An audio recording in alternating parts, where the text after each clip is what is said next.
Step 1 to unmute. Focus on yourself by making sense of what happened. As a scapegoat child to a narcissistic parent, all that could matter were your parents' thoughts and feelings. Not that this would ever be acknowledged by the parent. In fact, you might be more familiar with accusations that you thought you were the most important person in the family. This may have been how they tried to justify devaluing, depriving, and domineering you. They were not being cruel, supposedly, just having to cure you of your supposed selfishness. It's one heck of a mind game that a child has no choice but to play. And the hardest part to this game is that the child is forbidden from knowing that it's a game. They feel like they are in an artificial arrangement, but dare not say so. A child may rightly find it absurd that leaving, say, a toy out in the living room means that they have no love nor respect for their parent, as they're being accused of. But all that matters is that their parent thinks this. The child must try to change the parent's mind about them then. They cannot protest the absurdity of the parent's starting assumption. Well, in today's video, I explain how the scapegoat child had to mute themselves in order to play their narcissistic parent's game. Adult scapegoat survivors can learn to distinguish that game from what was real. The first pillar of recovery, which I'll explain more, will show you how to do this. Instead of focusing on playing by your narcissistic parents' rules, you get to focus on what those rules cost you. Now you can focus on freeing yourself from that survival-based habit of muting. This shift in focus is essential to recovering the quality of life that you deserve. Well, my name is Jay Reed, and I'm a licensed practicing psychotherapist in California and a scapegoat survivor myself. I've worked to understand what helps scapegoat survivors know that they are now safe to unmute in their lives today. And this has led me to these 3 pillars of recovery. Pillar number 1, which is what today's video is all about, is to make sense of the narcissistic abuse to know that it was not your fault. Pillar number 2 is to gain distance from narcissistic abusers and closeness to safe people. And pillar number 3 is to live in defiance of your narcissistic parents' rules. Taken together, these 3 pillars empower you to know that you can now be safe to unmute and live with the volume up on who you really are. And if you're interested in a low-cost option to understand and apply the 3 pillars of recovery in your own life, then I suggest checking out my Rise and Reclaim Healing Toolkit for Scapegoat Survivors. In it, you'll receive my book called Growing Up as the Scapegoat Child to Narcissistic Parents, A Guide to Healing. This book's a comprehensive and in-depth guide to the 3 pillars of recovery. And if you're a scapegoat survivor too, I think you'll find a lot of your own experience in these pages. Most important, you'll see how to apply these 3 pillars in your life today. In the toolkit, you'll also receive a worksheet which asks you to brainstorm ways to apply these pillars on a monthly basis. You can find the link to the toolkit in the description box below. The rules of your narcissistic parent's game. A narcissistic parent finds life too painful to bear as it is.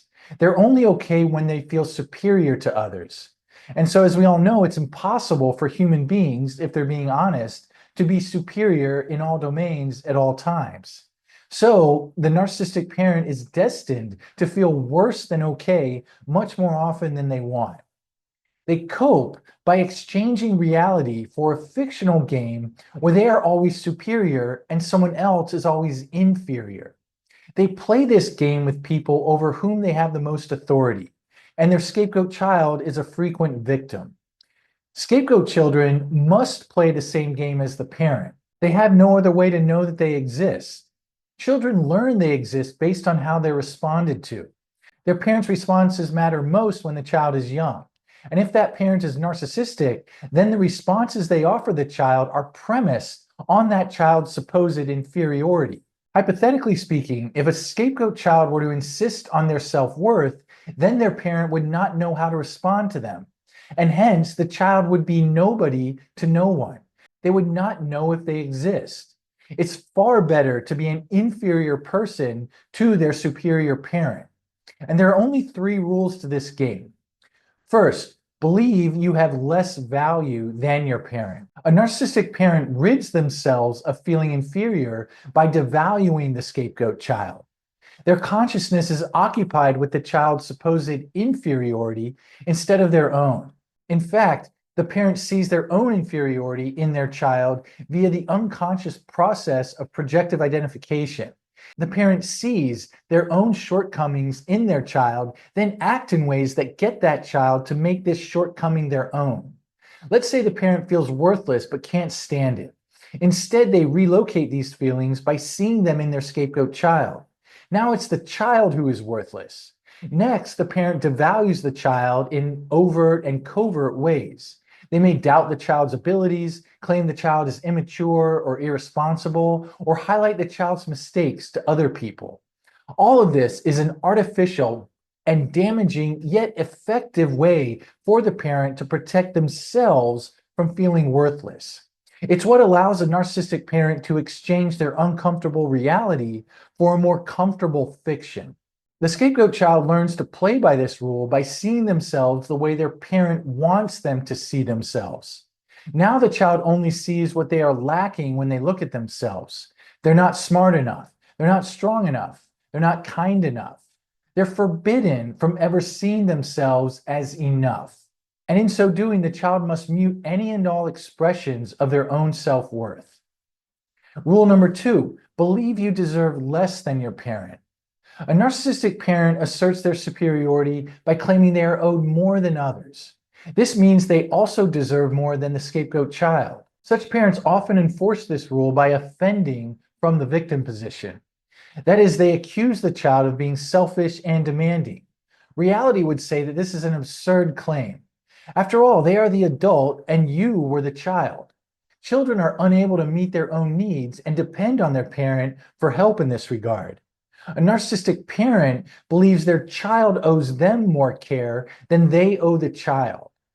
So, if the child is just being who they are, then they will be supposedly denying what the parent deserves from them. The only way for the child to play by this rule is to believe what the parent believes, that they deserve less than the parent. The child learns that their own needs, desires, and feelings are less important than the parents'. So the child must mute any and all expressions that they deserve as much as anyone else. Rule number 3, believe your parent owns you. A narcissistic parent feels powerful when they can control their scapegoat child. Otherwise known as domineering, such parents expect obedience at all times, and the child who fails to submit faces a terrifying retaliation and/or withdrawal. The narcissistic parent may grow enraged and feel licensed to teach the child a lesson when they're not obedient. This lesson involves psychological, emotional, and sometimes physical attack. The point is to make the child fear their parent more than they fear their feelings of humiliation at being controlled by that parent. The child plays by this rule by granting ownership of themselves to their parent. They know they must relinquish possession of themselves or face the parent's wrath. And relinquishing possession of themselves is much more survivable than the parent's wrath. And so the scapegoat child must mute any and all expressions that they are in charge of their own life. Let's look at an anonymized case example to illustrate how the game was played by Theo. From an early age, Theo's experience of entering a room in his family home meant being told what was wrong with him. His mother might tell him, "Quit slouching, Theo. Stand up straight like I told you." But he could never stand up straight enough to satisfy her. Or she might ask him a question that he knew there was no good way to answer. "Theo, did you dust your room like I asked you to?" Theo knew that no matter how well he dusted, she was going to find fault with it. "I tried to," he might mutter. And she'd say, "What is that? Speak up. You mumble, Theo. Nobody can ever hear anything you say." Of course, Theo's mumbling was a product of knowing she was going to berate him no matter what he said. And perhaps if she couldn't make out what he was saying, he might be spared. But that was never possible with her. Theo had a far different experience at his elementary school. His teachers and classmates would often point out what he was good at. They congratulated him when he won the weekly spelling bees in class. A lot of different kids wanted him to sit with them at lunch. He had a best friend named Mitchell who'd always stand up for Theo if other older kids tried to pick on him. Internally, Theo felt like he lived in two different worlds. The world that seemed most familiar and true was the one at home. the world where there was always something wrong with him. But the world which felt the best, yet far less familiar, was at school, the world where he was wanted and worthy of admiration. He had to resolve this discrepancy, and the world at home would have to win out. He unconsciously found ways to diminish himself at school. He'd intentionally misspell words so as not to win any more spelling bees. He withdrew from his friend Mitchell, and he began to eat alone at lunch. Over time, Theo's world at school felt just like his world at home, seeing through the rules and leaving the game. The first pillar of recovery capitalizes on an ability you have as an adult that you didn't have as a child. That is the capacity to think. Since you're no longer objectively dependent on your narcissistic parent, your survival no longer hinges on you playing their game. You can begin to consider information that conflicts with the rules of your narcissistic parent's game. This doesn't mean it's easy to do so, however. With this ability, you can begin to make sense of what happened in the game. This usually amounts to collecting and digesting information about pathological narcissism. When you learn about the impacts of this personality disorder on the people closest to them, you get to see that your childhood was, in fact, a game you were forced to play. And this can be like Jim Carrey in the movie The Truman Show. In it, he thinks he's been living this perfectly normal, routine life for the first half of the movie. But then he discovers that what he thought was reality was actually a film set. His life had been following a script this whole time meant to entertain the viewers. Now he can never see his life in the same way. Similarly, when you discover that you were mistreated by a pathologically narcissistic parent, you can't take the rules of their game at face value anymore. You see how the game was never fair nor competitive. It could only have one outcome: your narcissistic parent feeling superior and you feeling inferior. There are 3 Ds, devaluation, deprivation, and domineering, which were directed at you, were means towards this end, not what you deserved. In the course of this kind of enlightenment, the felt urgency to play the game diminishes. As the urgency to meet the parent's demands subsides, you now have room to look at what it cost you to play the game for so many years. And most importantly, how are the effects of having to play this game still in your life today? This question always brings the scapegoat survivor to see how they did and do mute themselves. Let's go back to Theo. When he was in his 20s, he decided to go to therapy because everything in his life felt like a struggle. He hoped there was a better way to live life. As we opened up Zoom for our first session, I encountered an articulate, conscientious, kind, and likable young man. He complained of an ongoing sense of emptiness that he constantly had to battle. He couldn't identify any sources of genuine pleasure or joy in his life. But this was nothing new from what he said. When I asked him what he hoped to get from therapy, he told me, "I want to figure out what's wrong with me. Maybe I'm selfish or don't consider the feelings of others enough. I don't know. But whatever it is, I don't want you to pull any punches. I want you to tell me like it is." As I listened to Theo tell me this, it was clear he believed himself to be defective. And that was so at odds with the impression I had of him. In such cases, I tend to trust my impression over someone's insistence that there's something wrong with them. I wondered how he came to the conclusion that his suffering was entirely his own fault. Such conclusions are usually the equivalent of a child stepping in front of a parent when the bullet of accountability is bearing down on that parent. I mean that in a psychological scenario. So I asked him, "What was it like growing up in your home, Theo? Who were you closest to, and who did you have problems with?" That type of thing. He answered, "I was definitely closest to my mother. She sacrificed so much to raise me." I said, "Oh yeah, how so?" He said, "Well, see, I was always screwing up as a kid. I'd never do like she asked. And she was forced to yell at me all the time just to get me to do what I should have been doing on my own." At this point, my therapist's spidey sense started tingling. I asked, "What should you have been doing that you weren't?" And he replied, "Oh, so much. I never stood up straight. I'd mumble. I wouldn't clean things the way she asked. I just want to go play with my friends and wouldn't care about how that affected her or my family members. Like she'd always say I was a real selfish kid. I think she tried to get that selfishness out of me, but I still worry that I'm that way." And I said, so these constituted major offenses in her eyes. And he said, well, yeah, doesn't it seem that way to you? I knew I needed to be measured at this moment. Theo had had to occupy a world where he was defective in order to have an organized inner life. If I refuted the central organizing principle of that life, it could do a lot more harm than good at that moment. We need to establish a trusting working relationship before he can make use of such information. So I replied, well, I think that what is most important right now is how things seem to you. And I'm beginning to get the sense that if our work proves to be helpful to you, then you may have clarity on what you did and didn't deserve blame for as a child. After about 3 months of weekly meetings, Theo and I had developed a pretty good therapeutic alliance. There was mutual respect, and we had tacit agreement that the goal of therapy was to understand and unearth Theo's intense self-criticism. I thought he was ready to consider a new frame of reference about his mother and her psychological problems. He started that day's session off by telling me how he'd been selfish with his friend by canceling their plans. Theo explained that his friend had asked him to go to a concert of a band which Theo had no interest in. But Theo knew from experience that this friend would get extremely offended if he declined an invitation. So Theo said yes. But when the night of the concert came around, all Theo could feel was an intense aversion to going. So he made up the excuse that he had gotten sick and didn't go. He said in session, man, I was so selfish. I hung my friend out to dry. Now was the time, I thought to myself. I told him, I see why you would say that, Theo, but I've been thinking a lot about how you've described your mother in our work so far.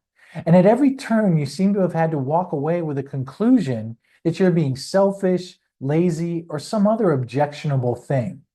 As I've listened to you, I've wondered about what was going on in your mother's mind that would lead her to send such a message to her child. And I wanted to introduce you to something, if you haven't heard about it already, that may apply to her.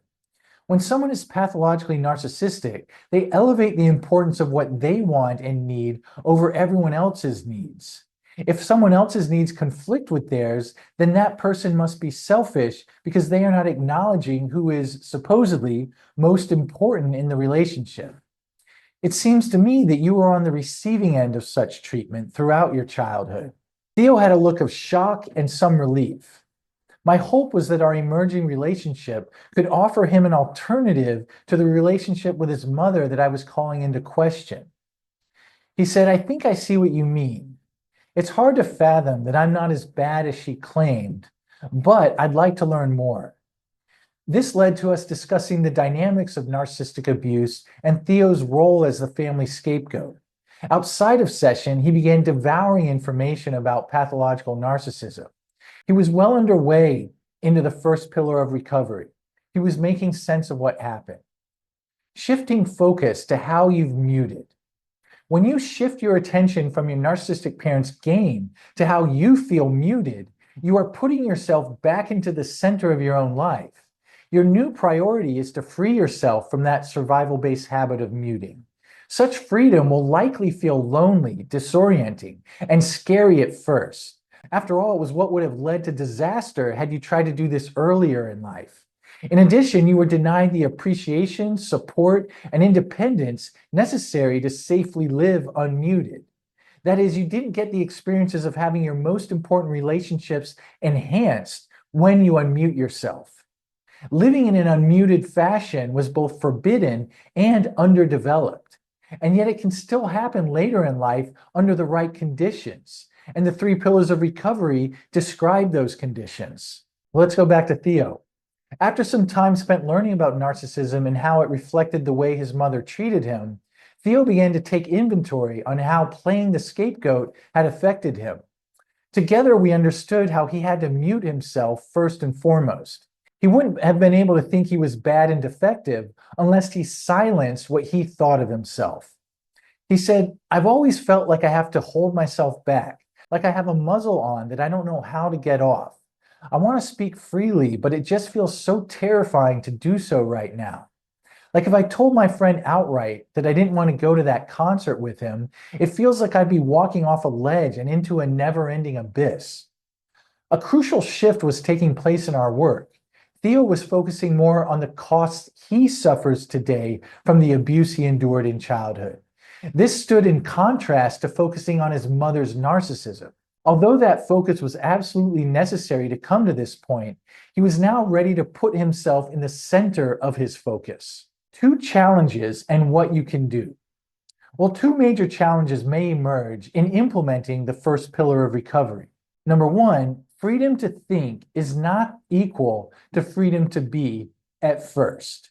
Although you now have the ability to think freely and discerningly about what you were put through, things may not feel much different at first. Scapegoat survivors may face discouragement when they don't experience a watershed rebirth. In fact, a limitation of the Truman Show analogy I used earlier was that he realized he was in a sort of game in one single moment. And scapegoat survivors typically make this realization over significant amounts of time.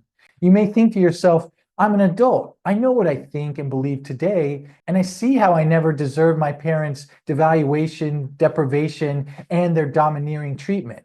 So why do I still experience life as if nothing has changed?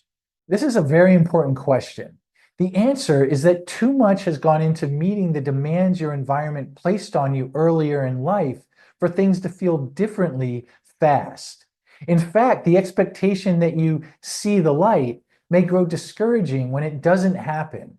In fact, the expectation that you see the light may grow discouraging when it doesn't happen as quickly as hoped for. In understanding and accepting that making sense of what happened is a process and not an event, I think you can do yourself a service. You not only need new information and understanding to unmute yourself, you need new experiences. And this is what pillars 2 and 3 are all about. The second challenge is pressure from family members to stay in the game. As you begin to see through and question the rules of your narcissistic parents' game, you may meet resistance from other family members. For various reasons, those family members may not be ready or able to do the kind of questioning that you're undertaking. And this is undoubtedly hard for scapegoat survivors. You may already wonder whether your new perceptions of your childhood are valid or not. When other family members dismiss your experience, you may understandably question yourself. You may face the painful decision of either unmuting yourself and being estranged from your family, or keep their company and have to go back to muting yourself. Thankfully, today, being distant from family members who pressure you to stay in the parent's game no longer has to mean being alone. As an adult, you now have the option to find and cultivate new relationships where you're not forced to make this type of painful decision. This, too, is where pillars 2 and 3 come in. Using all 3 pillars. Well, pillar number 1, which I've discussed at length today, sets the table for cognitively understanding how you kept yourself muted so that you can unmute yourself today. It's necessary but not sufficient to actually feel this way in life, though. For that, you need new experiences of what is safe in relationships and practice unmuting yourself to show time and again that nothing bad happens anymore. Pillar number 2 guides you to gain distance from narcissistic abusers today and closeness to safe people. This pillar protects you from having to choose between unmuting and being connected to others. And pillar number 3 encourages you to identify and defy the ways you've had to stay muted so far. There's no substitute for the continual experience that you are safe when you unmute yourself today. And in future videos, I'll do a similar deep dive on pillar number 2 and pillar number 3. Well, I hope you found today's video useful in your own process of recovery, particularly if you find yourself to be a scapegoat survivor. And I guess I'd like to make 2 announcements. I saw in the comments from last week's video a lot of concern about the mark I had on my eye, and I just want everyone to rest assured I'm fine. I guess to explain, I'm a boxing hobbyist, and that's some of the tax you have to pay sometimes, but the fun definitely outweighs that. And secondly, there were questions about the presence, or I guess absence, of my dog Brizo, and unfortunately she unexpectedly passed back in December of 24, and I'm sorry to have to deliver that news, She was a wonderful dog while she was here, and she'll always be remembered. And so I want to thank everyone for the concern expressed in the comments. And with that, I look forward to posting again next Friday. Take care.